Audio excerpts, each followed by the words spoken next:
आओ झुककर सलाम करें उनको जिनके हिस्से में ये मकाम आता है, जिनके लहू का हर एक कतरा कतरा इस वतन के काम आता है। साथियों, आज बड़े भाई चंद्रशेखर आज़ाद जी संसद भवन में जाकर ऑपरेशन सिंदूर और पहलगाम हमले को लेकर कुछ इस तरीके से अपनी बात रखते हैं। आइए देखते हैं पूरी वीडियो। श्री चंद्रशेखर जी। मैडम, धन्यवाद सभापति महोदया। आओ झुककर सलाम करें उनको जिनके हिस्से में मकाम आता है। बहुत खुशनसीब होते हैं वो लोग जिनका लहू देश के काम आता है। मैं सबसे पहले ऑपरेशन सिंदूर में जो हमारे देश की सेना है उसने जो पराक्रम दिखाया, शौर्य दिखाया, उसके लिए उनको सैल्यूट करता हूं, जय भीम करता हूं। और पहलगाम हमले में जो निर्दोष हमारे नागरिक शहीद हुए या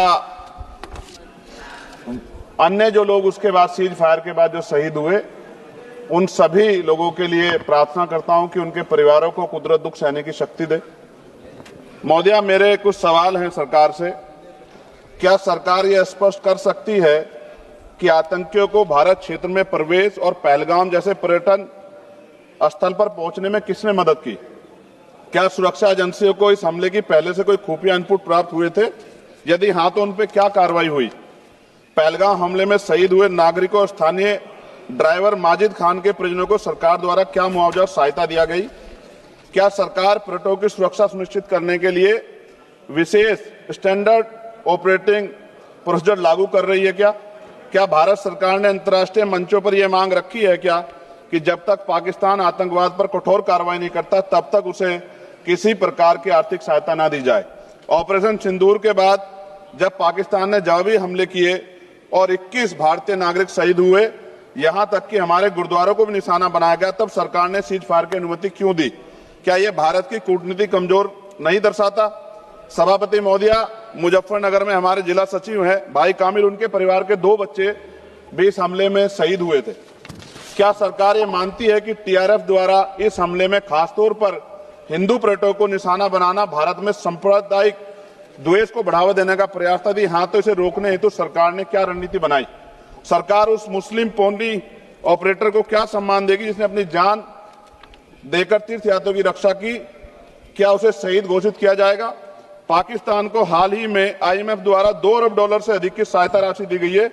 क्या भारत ने औपचारिक रूप से आईएमएफ और अन्य वैश्विक संस्थाओं के समक्ष आपत्ति दर्ज कराई है? क्या सरकार ने जांचा है कि आईएमएफ या अन्य विदेशी मदद का कोई हिस्सा आतंकवादी गतिविधियों में उपयोग तो नहीं हो रहा है? क्या सरकार ये स्वीकार करती है कि पहलगाम हमले में खुफिया तंत्र पूरी तरह विफल रहा है? यदि हाँ तो कौन जिम्मेदार है और उसके विरुद्ध क्या कार्रवाई होगी? क्या सरकार स्पष्ट कर सकती है इतने भारी सुरक्षा प्रबंधों के बावजूद टीआरएफ जैसे आतंकवादी संगठन के सदस्य भारत में प्रवेश कैसे कर जाते हैं? क्या सरकार ये बताएगी पहलगाम जैसे संवेदनशील क्षेत्र में सुरक्षा समीक्षा अंतिम बार कब की गई थी और उसमें क्या कमियां चिन्हित की गई थी? प्रधानमंत्री जी ने इस हमले के बाद पहलगाम का दौरा क्यों नहीं किया जबकि देश भर में भावनात्मक उबाल था? क्या सरकार ने शहीद हुए नागरिकों के परिजनों को आर्थिक मदद व स्थायी सहायता प्रदान की? यदि हाँ तो उसका विवरण सदन में प्रस्तुत करें।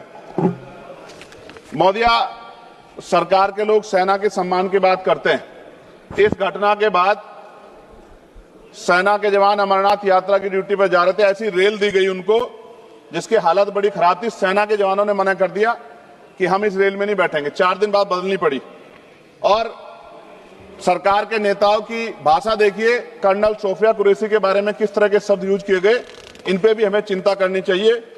देश की सेना के लिए मेरी मांग है महोदया कि सेना और अर्धसैनिक बलों के वेतन को टैक्स मुक्त किया जाए, बैटल ऑफ ऑनर से सम्मानित, क्योंकि ये इस समय ऐसा विषय चल रहा है कि देश की सेना पे हमें गौरव है, गर्व है, लेकिन जिस तरह से आतंकवादी गतिविधियां बढ़ी है, मेरी मांग है कि बैटल ऑफ ऑनर से सम्मानित चमार रेजिमेंट को बहाल किया जाए, Gurjar regiment, Mehtar regiment, Yadav regiment बनाए जाए, क्योंकि देश का जो किसान का मेरा उसके अंदर देश का जो गांव में रहने वाला जो व्यक्ति है उसके अंदर देश प्रेम का जज्बा बहुत जबरदस्त है।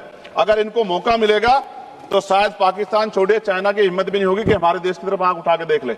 मोदी, बाबा साहब अंबेडकर कहते थे हम प्रथम और अंत्य भारतीय हैं। भारत की आन पे जब आंच आती है तो जिस तरह इस बार प्रदर्शन हुआ, एकजुट रहा देश, सारा विपक्ष हो पक्ष हो सब एकजुट रहे, ऐसे हमें एकजुट रहना चाहिए। अगर हम एकजुट रहेंगे तभी हम आतंकवादियों से लड़ पाएंगे।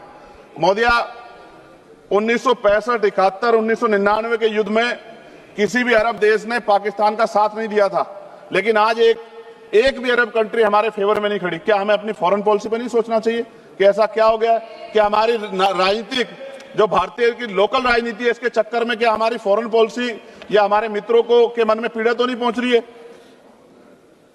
पाकिस्तान ने कहा और आपने मान लिया, और आपने सीज फायर का आज रक्षा मंत्री जी को मैंने सुना, उन्होंने कहा भाई, उन्होंने कहा कि महाराज हाथ जोड़ते हैं छोड़ो, उन्होंने कहा और आपने मान लिया। लेकिन फिर उसके बाद 10 तारीख को दोबारा से जो है ड्रोन उड़े और 15 लोग शहीद हुए, 43 लोग घायल हुए। हम अपने आम नागरिकों को क्यों, जबकि मान रहे हैं, मैंने रक्षा मंत्री जी को सुना, वो कह रहे हैं कि ऑपरेशन सिंदूर खत्म नहीं हुआ, ये रोका गया, इसका मतलब हमें खतरा है कि दोबारा भी हमला हो सकता है, पाकिस्तान अपनी हरकतों से बाज नहीं आ रहा। तो हम अपने आम नागरिकों को और सेना के जवानों के जीवन को खतरे में क्यों डाल रहे हैं भविष्य में? क्या हमें इसके पुख्ता और परमानेंट इंतजाम नहीं करने चाहिए? जैसे अगर सरकार को, मैंने कई बार सुना सरकार के लोग अखंड भारत की बात करते हैं, इससे अच्छा मौका आपको काम मिलता। पीओक्यू लेने के बाद हमारे उत्तर प्रदेश के मुख्यमंत्री बार बार कहते कि चुनाव में कह रहे थे 6 महीने के बाद पीओक्यू इधर होगा, अगर सरकार बन की, जनता ने तो मौका दे दिया, कहां है पीओक्यू? क्यों नहीं लेके आए इस बार आप लोग?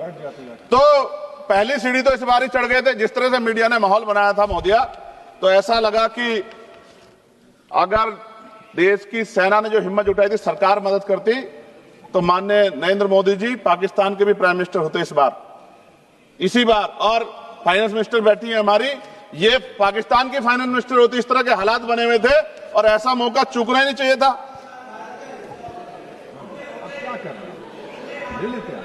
ले लेते, इससे अच्छा मौका किसे कैसे मिलता? पूरा देश एकजुट था। मोदी, मैं खत्म करूंगा, पूरा देश एकजुट था, इससे अच्छा मौका कहां था? लेकिन अब अमेरिका में बैठ के कोई देश के फैसले कर ले तो देश की गरिमा पे, संप्रभुता पे बहुत बड़ा हमला है। इसको हमें समझना चाहिए, हमें समझना चाहिए किसी की हैसियत नहीं है। भारत दुनिया में इकलौता ऐसा देश है जिसका कोई मुकाबला नहीं कर सकता है। यहां का 140 करोड़ देशवासी एकजुट खड़ा है और सबको जवाब दे सकता है।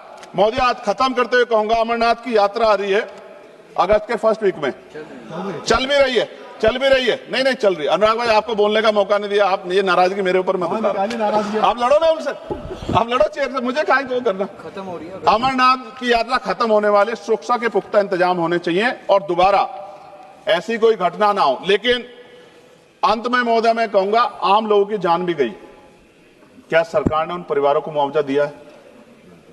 क्या उनके जीवन का कोई मूल्य नहीं? जिन्होंने अपने परिवार खोए, जिन्होंने अपना घर का बेटा, पति, घर का कमाने वाला खो दिया, उनका भी तो अधिकार बैठता है। सरकार ने क्या मुआवजा दिया, इस बात की जानकारी भी सरकार को पटल पर रखनी चाहिए, सामने रखनी चाहिए। और अंत में मैं धन्यवाद दूंगा भारतीय सेना को और भारत के का जो प्यार है कि पाकिस्तान और आतंकवादियों के भरसक प्रयास था कि यहां सांप्रदायिकता का माहौल बन जाए, लेकिन देशवासियों ने समझदारी दिखाई।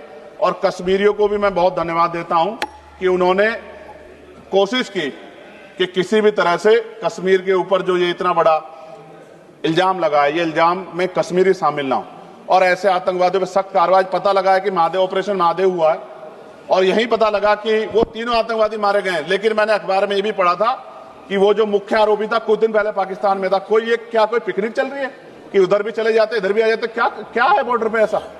ये बताना चाहिए ना देश को। मैं आपका धन्यवाद करूंगा और भारत की महान सेना को मैं बधाई देता हूं, उनके लिए मंगल कामना करता हूं। जय भीम, जय भारत। महोदय धन्यवाद।